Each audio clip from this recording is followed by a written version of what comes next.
You're listening to a Roddenberry podcast. Hold on there, partner. We'll be right back. But right now, time for Tales from the Mean Streets. With Gene-ology, a Roddenberry podcast.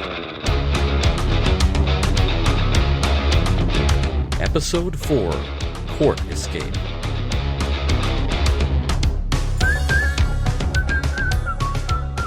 Welcome to another episode of Mission Log Gene-ology. I'm Norman Lau. And I'm Earl Green. This is a Roddenberry podcast, and we're still trying to make it the Roddenberryest podcast ever, because we're rewinding to the beginnings of Gene Roddenberry's career as a TV writer, and the beginnings of TV writing as a career. This week, Court Escape, the one where Mr. District Attorney Paul Garrett tries to thwart a criminal's escape involving a series of highly coordinated elevator shenanigans. I will be back with trivia in a moment, but first Norm is going to tell you the truth, the whole truth, and nothing but the truth on how to reach us. Gene-ology is meant to be entertaining and informative, but it's also the beginning of an ongoing conversation about the works of Gene Roddenberry. Drop us a line at missionlog@roddenberry.com and join us on X, formerly known as Twitter, and Facebook at missionlogpod. While you're at it, leave us a review and a rating at Apple Podcasts or your favorite podcast platform. And since we are diving into the historical archives, if you have any information regarding Gene's work, or if you have any details that can help us produce the most accurate historical account possible, please contact us so we can make any corrections or additions if needed. And please remember your comments could be used on future installments of Gene-ology. And now, Trivia Court is in session. All ears for the Honorable Earl Green presiding. There's actually very little in the way of trivia specifically for this episode, so let's talk context. This is Gene's first Mr. District Attorney script from 1955. In 1954, however, color television was just becoming a thing in the United States. That year's Rose Bowl parade, if it wasn't the first color television broadcast using the NTSC color video system in the U.S., was among the first. Color TVs hadn't even hit the consumer market yet, so to see the Rose Bowl parade in color, you had to go to a public place where a color TV receiver had been set up by one of the television manufacturers as an advanced promotion for the color TV sets that would soon be on the market. The NTSC color TV standard was less than a year old at that point, and one of the main criteria for that system in broadcast engineering terms was that it would still display a correct black and white picture on black and white TV sets, which would still be around for quite a while, because a 17-inch RCA black and white TV would set you back $189, so for inflation that's $2,157 today. The brand new 15-inch color TV sold for $1,000. Now that's $1,000 in 1954, so that's over $11,000 in today's dollars. So the Durants probably had one, but the rest of us, not so much. Now, whether you're watching in black and white or color, in 1954, there are 4 American television networks: CBS, NBC, ABC, and Dumont. ABC and Dumont were in a running battle to not be in last place. And who was keeping track of who was watching what? The A.C. Nielsen Company had been collecting very bare-bones ratings information since May of 1950. And by the way, as much modern media historians who boil things down to 5-second hot takes like to call Dumont a failure after it went off the air in August 1956, Dumont was actually a major innovator. They were the first to bring live broadcast of an entire season of NFL football to American living rooms coast to coast, and also broadcast some select NBA basketball games. They were also the first network to sell advertisements to multiple sponsors within a single show, rather than selling the entire show, as well as editorial control of that show, to a single sponsor. Now, you remember the episode Wife Killer with its gallon of milk laced with salt? As if that would actually do anything? Why wasn't the milk laced with some kind of drug? Because Mr. District Attorney was then sponsored by the company we now know as Bristol-Myers. So salt it was, and obviously there was not going to be a Morton's sponsorship. If you want to learn more about Dumont, I have a reading recommendation for you. There's an outstanding book by David Weinstein called The Forgotten Network, Dumont and the Birth of American Television, published in 2006 by Temple University Press. That's just a taster of the environment in which this show and the early stages of Gene's career unfolded. But for now, District Attorney Paul Garrett was back on the case.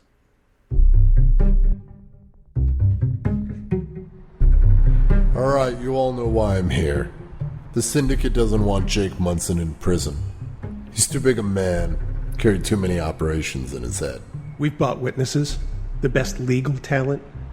We even tried to reach the jury. What's your angle? It's very simple. We're going to spring him. If you're thinking of bail, there's not a chance. I didn't say anything about bail. We'll get him out with this. He's in a Hall of Justice cell. The place is crawling with police. He's right. This is no hick town. The tanks here are just like a state pen.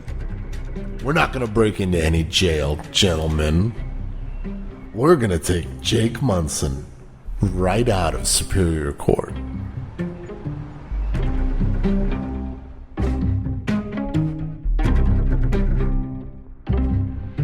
When crime rears its head, District Attorney Paul Garrett is the man who organizes the law enforcement effort to stop it in its tracks and bring the criminals to justice. Act 1. A banging gavel brings the courtroom of the Honorable Franklin Starr to order. The defendant, Jake Munson, is a state gangland boss, 50s, overweight and balding, but still a respected figure in his circles and always acting the part, except for today. Bearing down on Munson with grave intensity is District Attorney Paul Garrett, who reminds both him and the jury that Munson precisely testified to times, dates, and names that had previously been placed into the record at the start of this trial, especially regarding a meeting with a man named Joe Beasley. Even though Garrett is exasperated with Munson's sudden and convenient memory loss, the canny DA tricks Munson into contradicting his earlier testimony about his acquaintance with Joe Beasley. As Munson sits there like a cornered animal, Judge Starr adjourns the proceedings until tomorrow morning at 9 a.m. A visibly defeated Munson is then led out of court by an armed marshal. Elsewhere, a well-dressed man named Trey passes through the door of a train station and is met by Wick, a fit young man with an unusual star tattoo near his right thumb. As Wick takes Trey's bags, Trey purchases a newspaper from a nearby rack and reads the headline, "Gangland Boss Faces Conviction." Wick then walks Trey to their cab, which takes them directly to an apartment where certain men are waiting. Dedrick greets Trey and Wick cautiously before welcoming them into the well-furnished apartment. Trey immediately makes it known that he's in charge, that no one eats, goes for a walk, or does anything unless he says so. He then tells his new crew why he came all this way. The syndicate sent him to take care of Jake Munson, who they consider to be too much of a risk in the hands of the authorities. Trey has been ordered to liberate Munson from his current predicament. His plan is to exploit the far less superior courtroom rather than breach Munson's more fortified cell at the Hall of Justice. Trey was specifically sent by the syndicate, as his new team discovers, because he is painstakingly meticulous, intelligent, and well-organized, and he expects the same from every member on his team. Every architectural layout, every aspect within and outside the courtroom must be meticulously memorized. Aside from his tactical prowess, Trey's appearance and behavior are typical of the types of customers the syndicate serves, those who commit crimes while sporting silk shirts and perfectly manicured fingernails. When Trey tells Wick and Dedrick that they won't try to flee with Munson, but instead will transport him to a location where the police won't bother to check, they are both taken aback. They will then flee in plain sight. Trey persuades his team that the only way his scheme will succeed is if they practice so much that they can perform their duties in their sleep or even blindfolded. The court reconvenes the following morning. Standing in front of Judge Starr and the jury, Paul Garrett makes his final remarks. Garrett asserts that Munson is a high-ranking boss inside organized crime, despite the fact that he has never been explicitly connected to any specific crime. After resting his case and after the judge adjourns to let the jury deliberate for their final verdict, Paul Garrett runs into an old friend, Lieutenant Riker, who congratulates the DA for a job well done prosecuting the Munson trial. Later, Garrett settles in to listen to the jury's verdict when court resumes. During this time, Trey and his friends all take their predetermined positions inside and outside the courtroom. Judge Starr asks the jury foreman if they have made a decision. The foreman responds, "We find the defendant, Jake Munson, guilty as charged."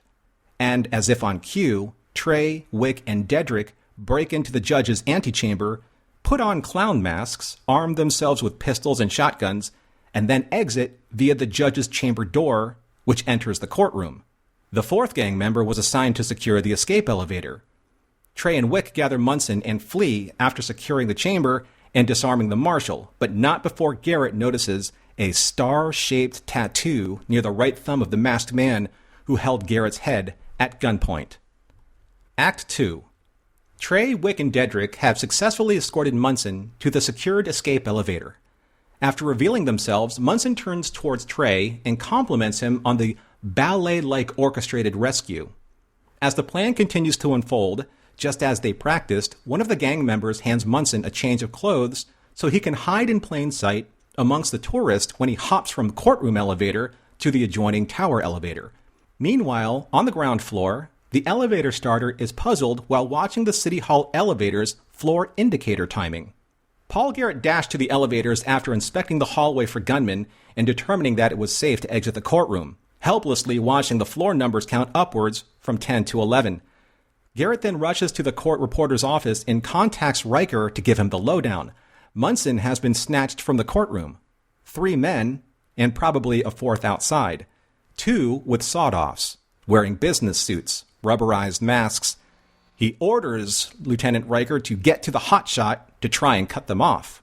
Back at the Main Street elevators, a very calm, cool, and collected 4-man crew step out of the elevator and stride very casually past the elevator starter, who at first is preoccupied with the elevator's timing and speed, but is startled to find a prone figure sprawled on the floor. Garrett can only idly watch by as the getaway car flies off into the horizon, watching from a window above.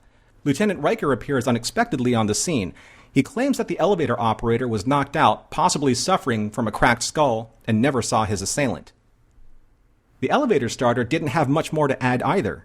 Riker informs Garrett that aside from the masks found in the elevator, the only other significant clue they have is Garrett's description of the man who held him at gunpoint, the man with a star-shaped tattoo on the webbing near his right thumb. Both Riker and Garrett know that in 4 hours, once the clock strikes 5, rush hour begins and 500,000 commuters will flood traffic with cars, buses, and trains. Garrett and Riker begin systematically searching their files for their proverbial needle in the proverbial haystack and take nearly a dozen calls about potential leads, none of which pan out. And then Garrett picks up the file for one Joe Wickford Smith, also known as Wick, whose profile as a small-time hood adorned with the signature star tattoo is similar enough for Riker and Garrett to consider Wick a person of interest. After staking out several locations, including Wick's shabby apartment, Garrett and Riker finally track down their suspects to Trey's apartment building. With additional police units surrounding the building, Garrett and Riker storm in, exchange gunfire, and finally subdue Trey, Wick, and Dedrick, but Munson is nowhere to be found. Garrett tries to intimidate Munson's whereabouts from Trey, but he knows he's too cool a customer to break under pressure. Knowing that he's running out of time, Garrett quickly reviews all of the seized evidence on site at Trey's apartment, sketches of the courtroom, the elevator timing schedules. That's it. Garrett and Riker race back to City Hall and find and question the elevator starter. He tells Garrett that the elevators did strangely pause for about 2.5 minutes, long enough to throw the timing off between elevators. More importantly, long enough for Munson to get off on a different floor. Garrett has it figured out, and Riker heads towards the elevator. Whistles blow as the clock strikes 5 p.m. as Jake Munson stares at his watch intently.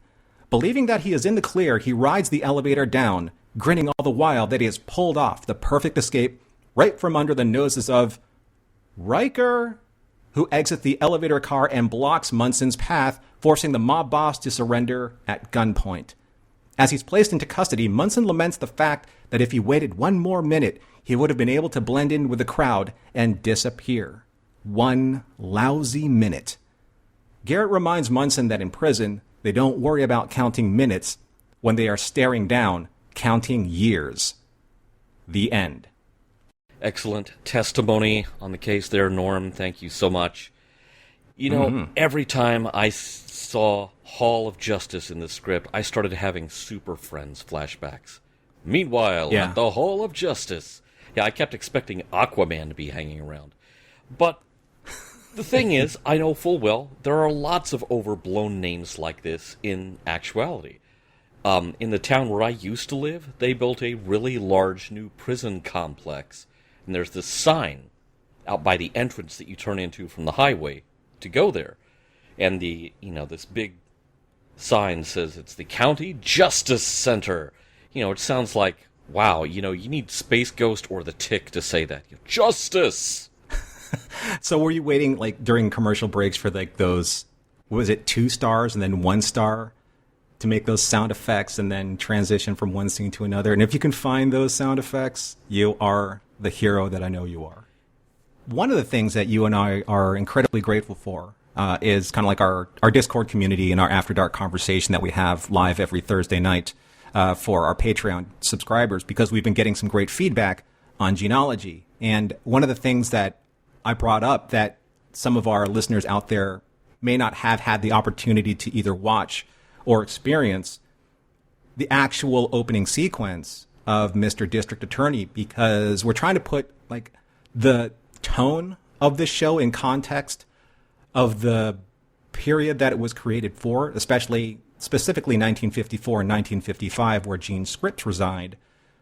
But I just want to explain how this whole opening sequence is unfolds in order, because it does really paint a very specific picture of something that you tried to describe, Earl, in our Discord thread about Gene-ology, about Mr. District Attorney, that it's supposed to exist in any town, USA, but it's very specifically Los Angeles in the way that the credit scenes are put in order in some of the credit scene copy. This also kind of harkens back to the opening of Dragnet, because, that also showed the same building in Los Angeles. If you've never been to Los Angeles, do you know what that building is? Do you necessarily know where it is? So it can still be any town USA. And, I think to that point, they try to make it a bit non-specific so it will sell into, markets in the Midwest or the South or East Coast or what have you. So in the slides that, comprise the opening credit sequence, you have the layovers or the cell, I guess they would be cell sheets that were laid over the backdrop image. And it's the image of the Los Angeles City Hall building, which, again, it's very iconic, especially if you're a fan of Dragnet. And then you have this narrator voiceover when you're looking at the words Mr. District Attorney and the Los Angeles City Hall building. Mr. District Attorney, champion of the people, defender of truth, guardian of our fundamental rights of life, liberty, and the pursuit of happiness. It's that radio voice, and maybe that's the point. So that it brings you over to kind of that radio tone, of which Mr. District Attorney is also famous for. But if one voiceover wasn't good enough, there was a second voiceover right after the narrator, and it was Paul Garrett as Mr. District Attorney with this incredibly interesting echo effect, as if he was actually being sworn in on his first day as the District Attorney. So Paul Garrett in mid-oath says, and Earl, I'd love for you to take a stab at this. And it shall be my duty as District Attorney not only to prosecute to the limit of the law all persons accused of crimes perpetuated within this county, but to defend with equal vigor the rights and privileges of all its citizens. So now, with that wonderful, echoey, marbly, cavernous, city hall type feel, you're kind of getting a tone now of what this show is supposed to be about without actually even seeing anything but the facade of a building. But then you have these 4 slides, which go into kind of the rest of the credit sequence. I find these interesting too, because the first slide says David Ryan as Mr. District Attorney, It doesn't even say he's Paul Garrett. He's just Mr. District Attorney, no name. So he can be either. He's interchangeable. He's kind of ubiquitous, just kind of like the vehicle of law and justice. And then, as that dissolves into the next slide, there are two semi-disclaimery kind of slides. The first slide says, in the production of the television series, Mr. District Attorney, scenes in the Criminal Investigation Division, Crime Laboratories, Bureau of Records, Communication, Arson Division, and similar locales contain actual photography filmed in authentic locations. Exactly which authentic locations are they talking about? Or is it just a blanket statement of these specific ones somewhere in California? We shot it in an actual set that actually exists. We shot it on actual ground where people walked on. Yeah. So it's just this wonderful, generic, but strangely placed disclaimer. I wonder, you're talking about, they're only naming it as Mr. DA in the opening credits. That was probably shot before they started shooting episodes. I wonder if they knew what his name was at that point. It dissolves into this next slide where it says, we gratefully acknowledge the cooperation of the police department, fire department, and office of the District Attorney of Los Angeles, California. So, and then the slide after that is the fourth slide. And of course, you have to get your production slide in there where it says a Ziv television production logo, because that obviously is, important for the producers to show off who they are. But the cooperation of the police department, fire department, and office of the District Attorney of Los Angeles. Why those specifically, do you think? Is it because that's the partnership of kind of like the first responder units that gives the show the authenticity that they need? Well, remember we were talking about how they probably have like 1 or 2 days with actual emergency vehicles to film, and then they're going to recycle that footage forever. True. That could be where some of that comes in, and they may or may not have someone like in the DA's office vetting things like, no, we would never actually do this. Who's your technical advisor? Who told you we did this? Oh, it's a off-duty cop over here. Yeah. Robert Wesley, I think his name is. So the last time we saw a character named Riker was in Defense Plan Gambling in Gene's first script. Then he was Sergeant Riker. In this script, he's Lieutenant Riker. And I'm wondering if Riker is one of Gene's characters, or if we'll actually see Riker if we have the opportunity to watch the entirety of Mr. District Attorney, see him promoted, and for what reason. What do you think? I think continuity was a luxury at this point. And you have to keep in mind, versus, I don't know how often Riker showed up in the show. But the last time he showed up in one of Gene's scripts, which may mean it's just this name that Gene carries around with him, like we speculated earlier. It's been almost a year since we saw this character. They may have forgotten he was a sergeant. True. Yeah. That makes a lot of sense. I mean, these kind of things happen, in production. And today it's a little bit more of a badge of honor. I'm saying that very lightly, for people to keep score on those production mistakes and create content videos about those because, I don't know, reasons. Some of the interesting, I guess, character descriptions, at the beginning of the script.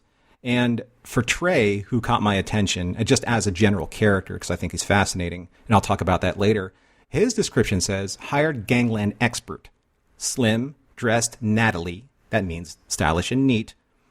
Here's the weird detail, Southern or New England accent, because to me, Earl, I don't know about you, but to me, that's what gangland sounds like to me. Oh, yeah. Either a Southern or New England accent. I mean, why would you want to choose, I don't know, New York or New Jersey? I mean, come on, right?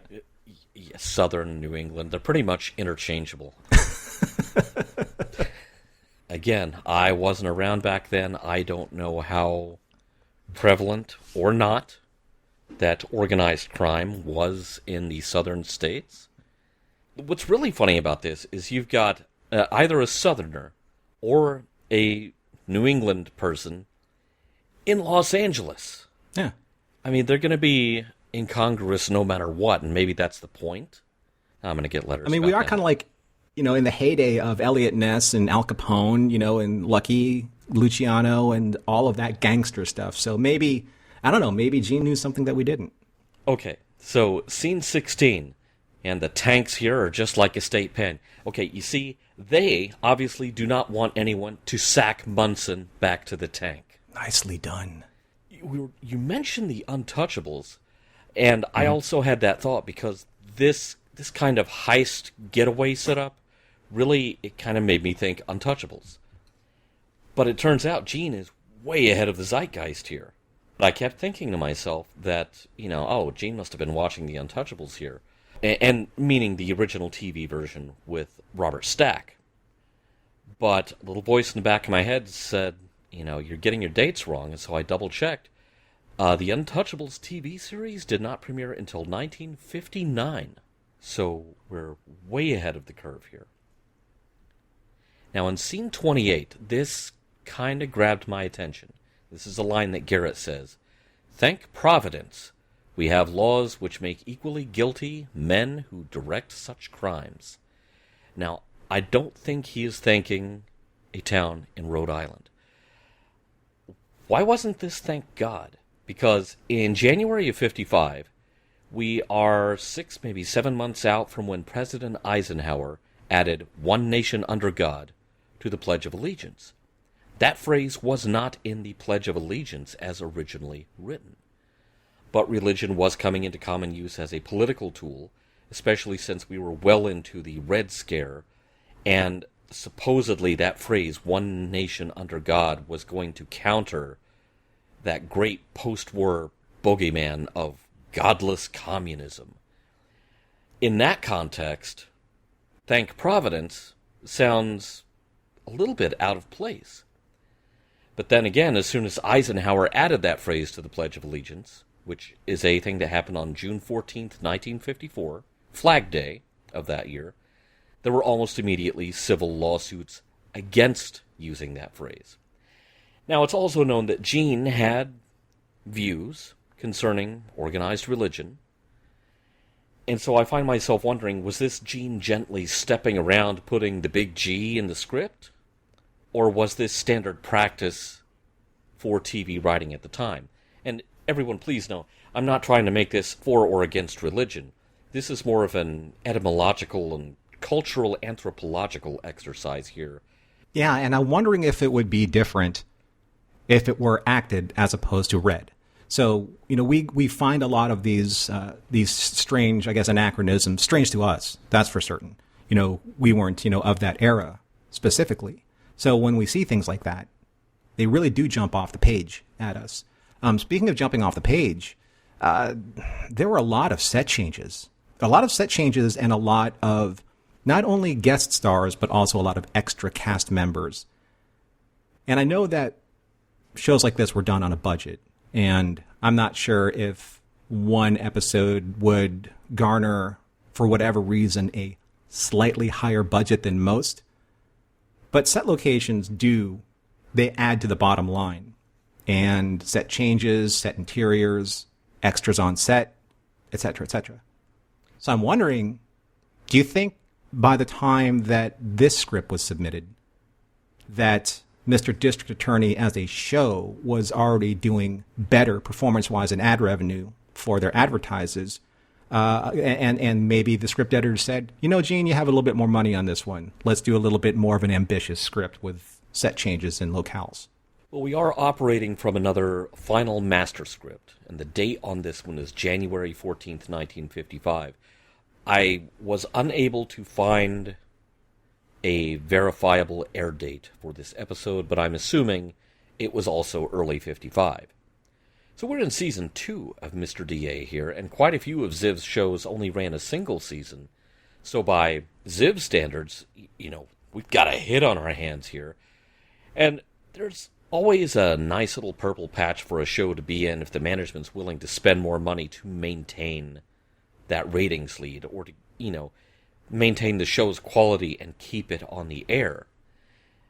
Now, that being said, there are just as many instances historically of shows suffering budget cuts even after they're a demonstrable hit, because, hey, people dug it just the way it was.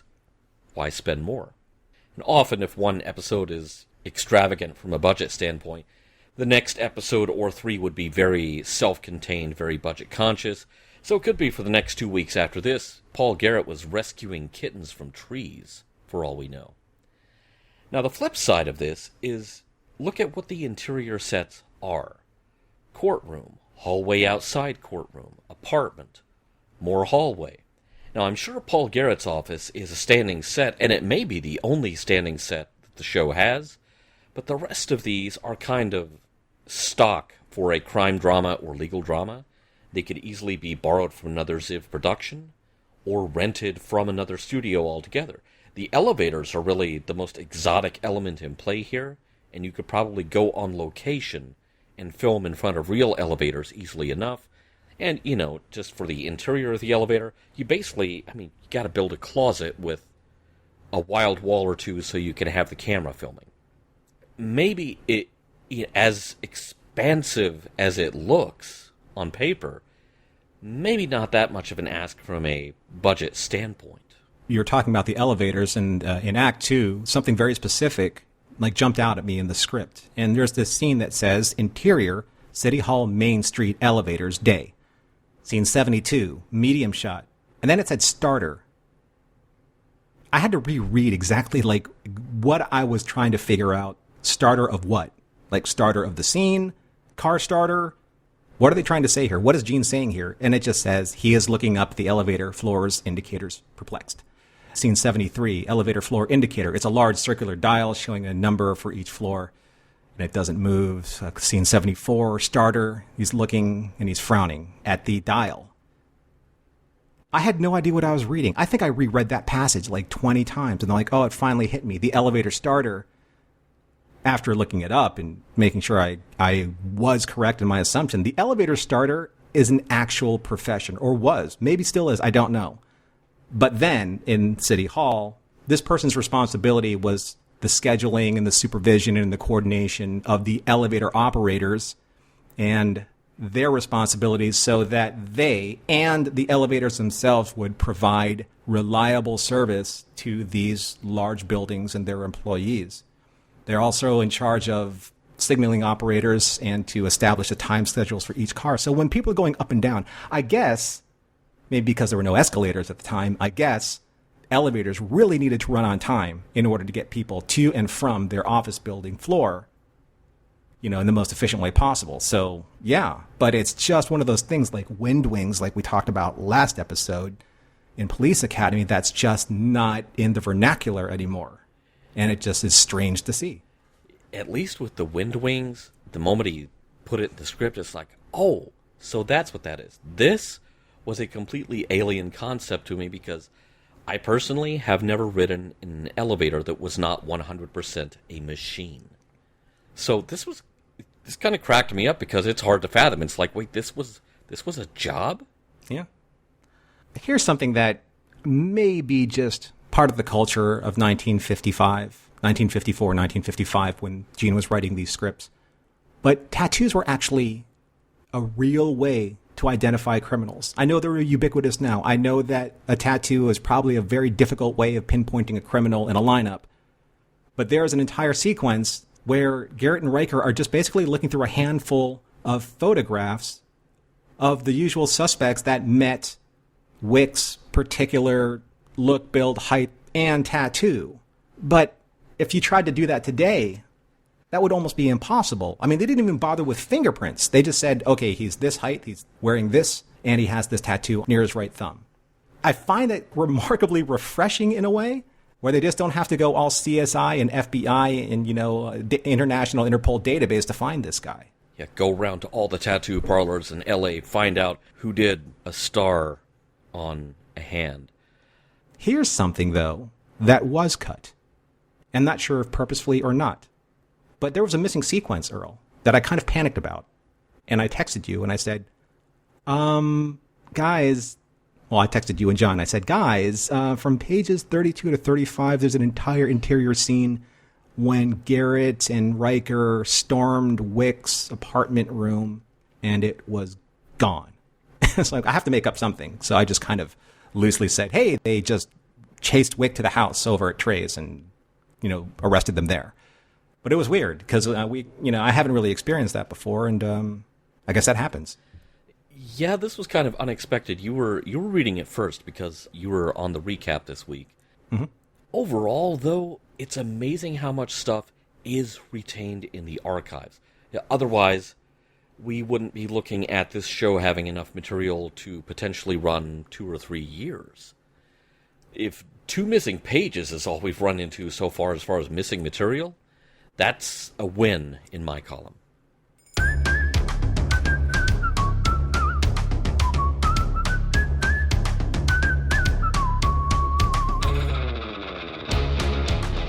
All right, Norm, Core is back in session, and we have stuff to talk about. Slightly more serious, maybe a little less TV trivia time here. What jumped out at you with this episode? In breaking down the script, there's a lot more involved with just dialogue back and forth, maybe a little bit more insertion of like Paul Garrett into all the different permutations of the plot, from the very beginning to the very end. I'm not saying that that's not the case here because he was obviously there at the beginning.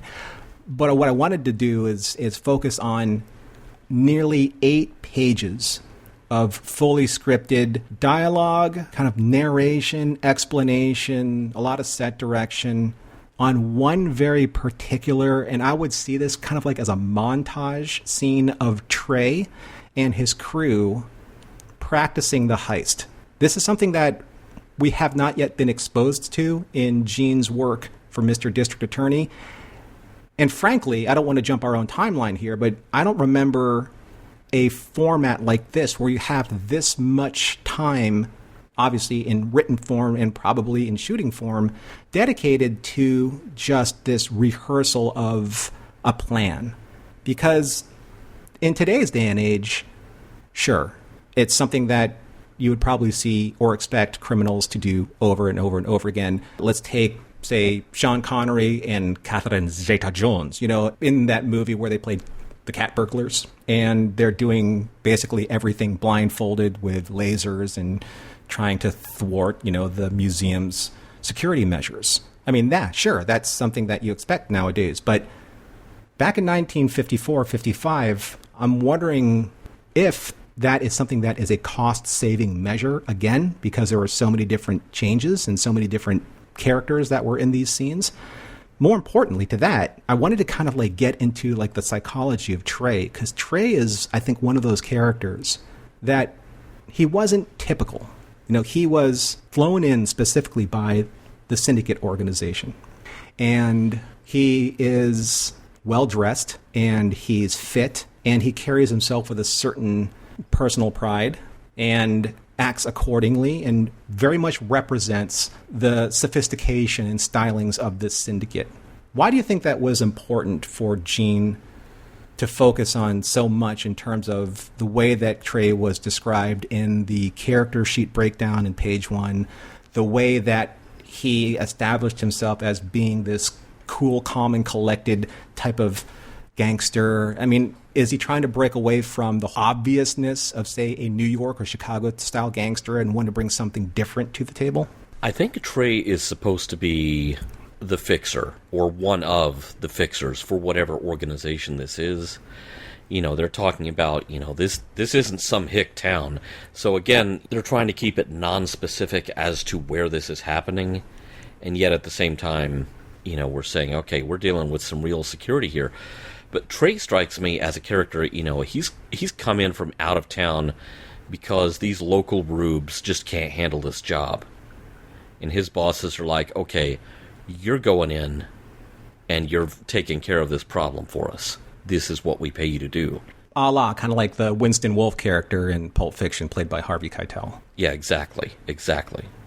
Yeah, that's what I was thinking of too. But there's this also question I wanted to ask you about writers, because you're a writer, and one of our favorite writers, J. Michael Straczynski, and probably advice that he was given by Harlan Ellison. There's an old cliche about writers, write what you know. And I hate to say this on record, but I have to do it to make a point. One of my guiltiest pleasures is watching the Final Destination franchise movies. I'm not saying these are the greatest movies in the world, but what fascinates me, and you'll see how this relates to my point, what fascinates me is how all of these murders, these quote-unquote Rube Goldberg style of killings, are so intricate that the writers had, in some way, had to have daydreamed or thought about these things in a way that are just familiar to them. I don't know if that's the case.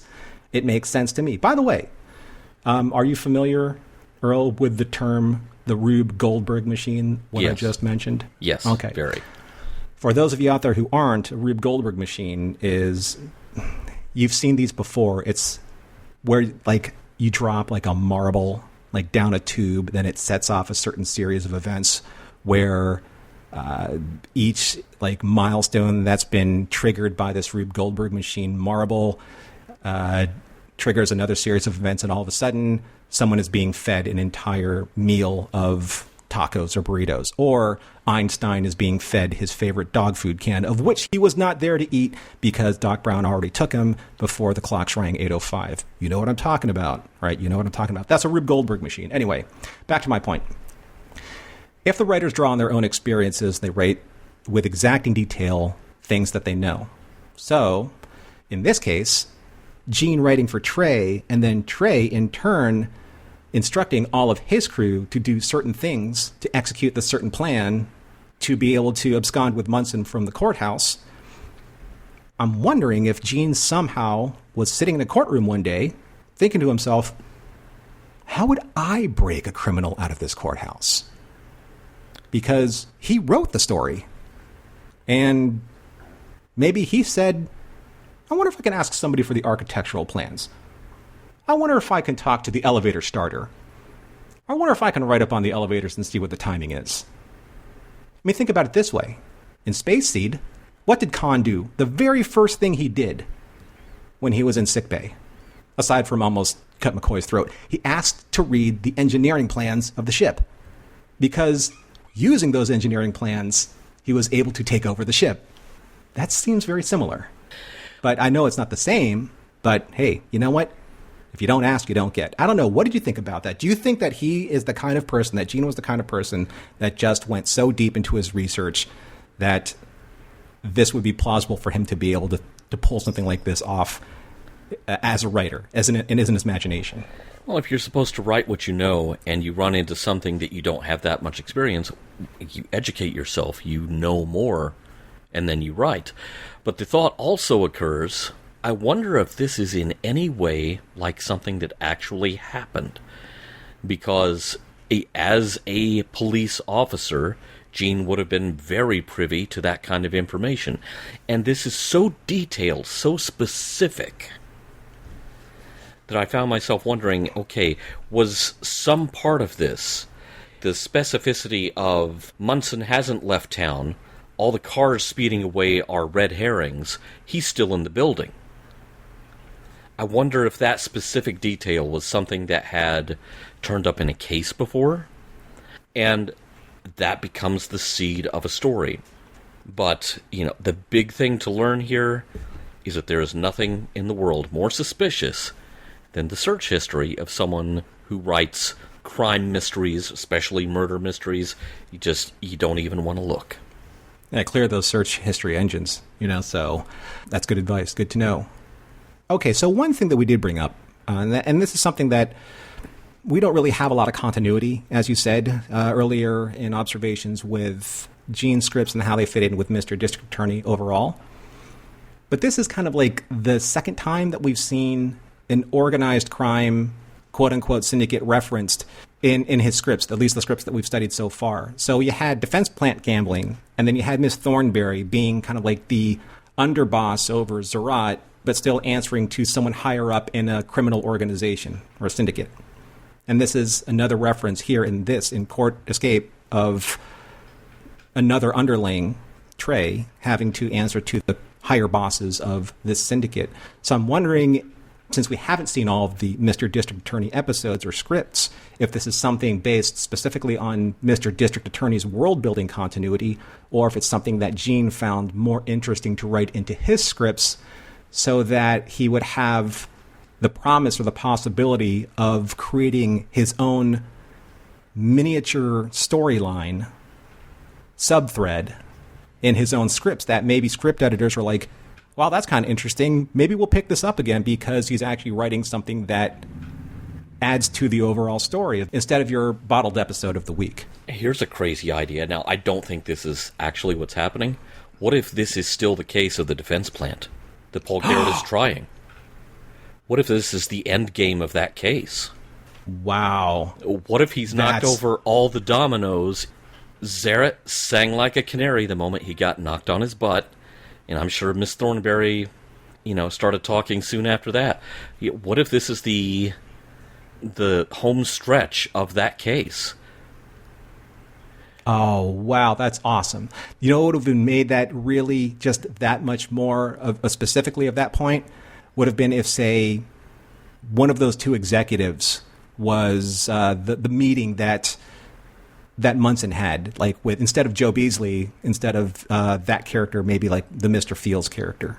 That would have been wild. Now, again, that's really almost more of a joke than anything because continuity was a luxury. Look at Riker's ranks. But, keeping track of stuff like this, for context, reruns in 1955 were only just starting to become a thing. Again, this aired 8, almost 9 months after Defense Plant Gambling, so I don't think that's the intention. But it's vague enough, we can connect more dots than they had time to.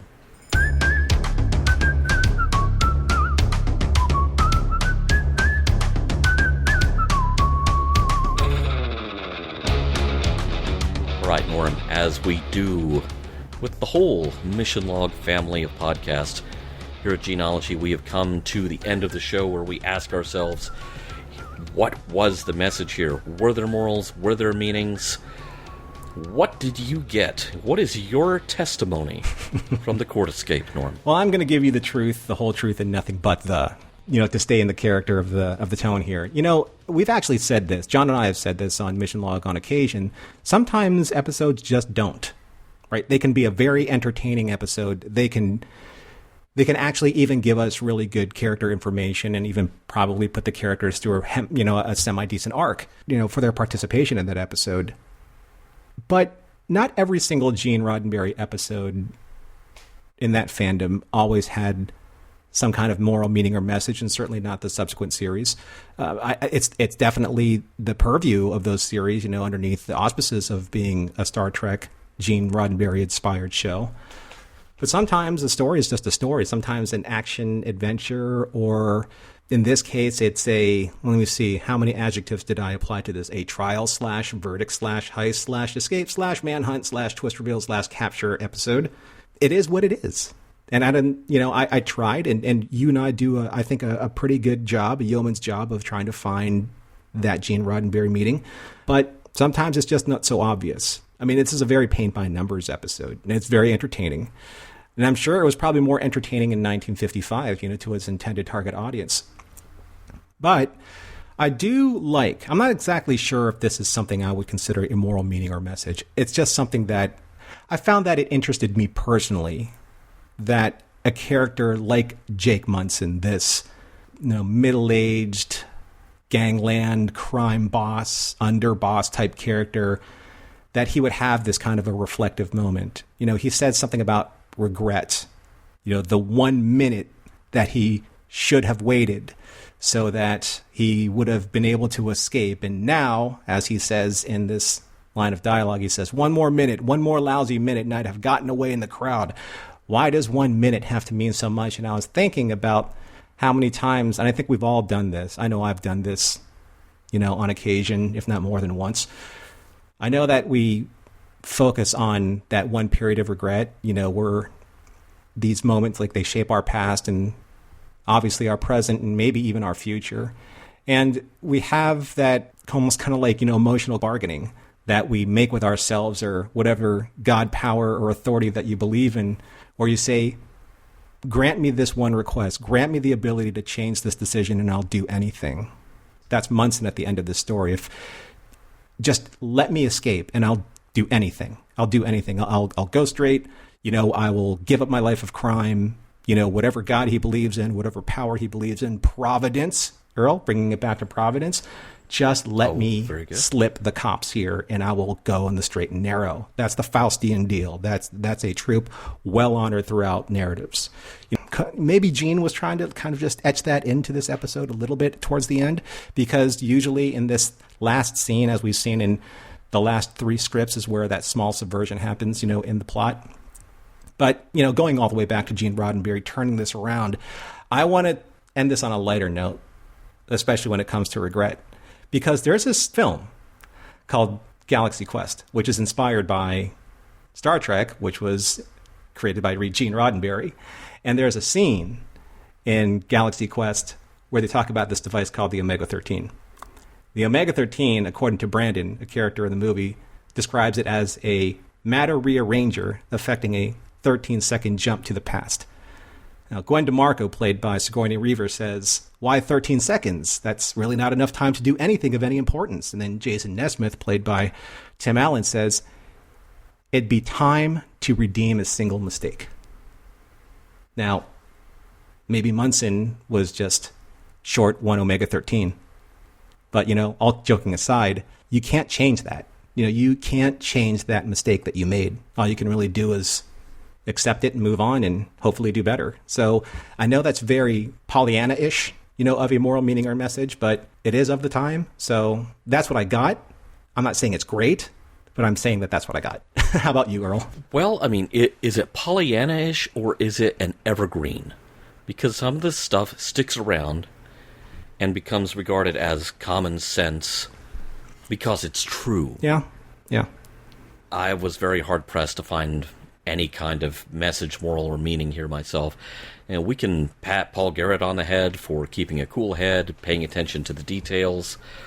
But looking at this from a writing standpoint, really enjoyed this one. It's a really tight, well-thought-out, pacey little crime thriller in 20-odd minutes.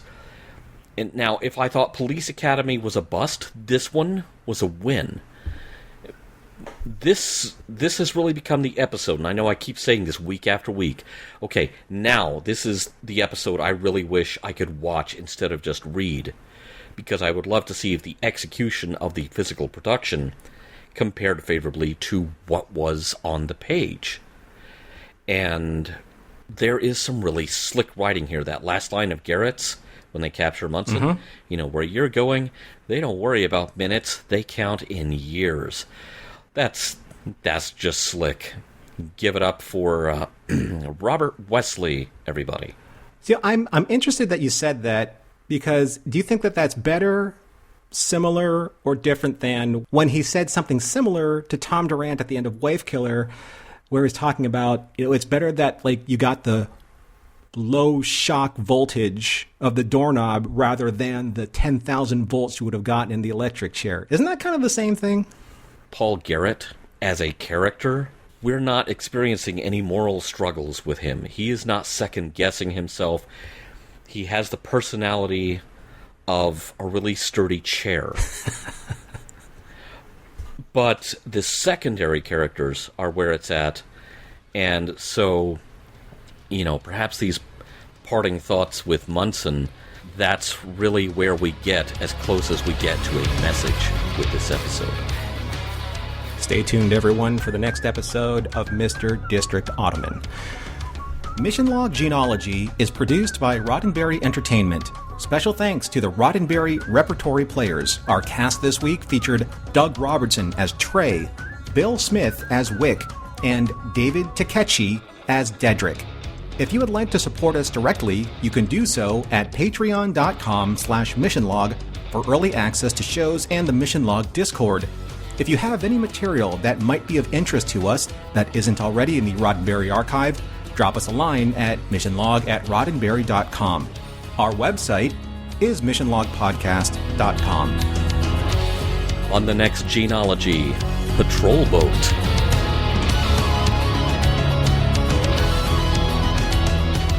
Special thanks to consulting producers Matt Esposito, Homer Frizzell, Tom Kozak, Julie Miller, Mike Richards, Mike Schabel, Paul Shadwell, and David Takechi.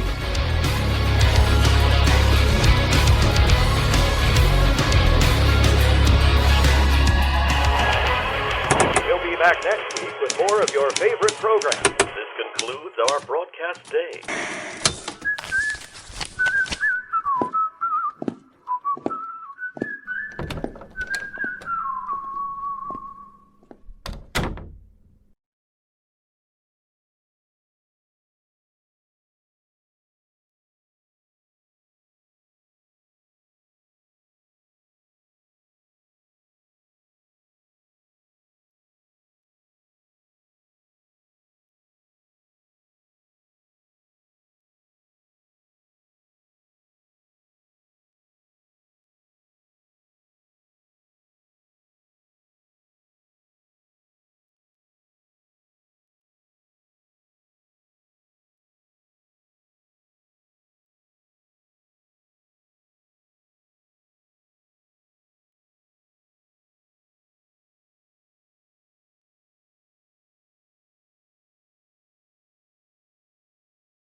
This is a Roddenberry podcast.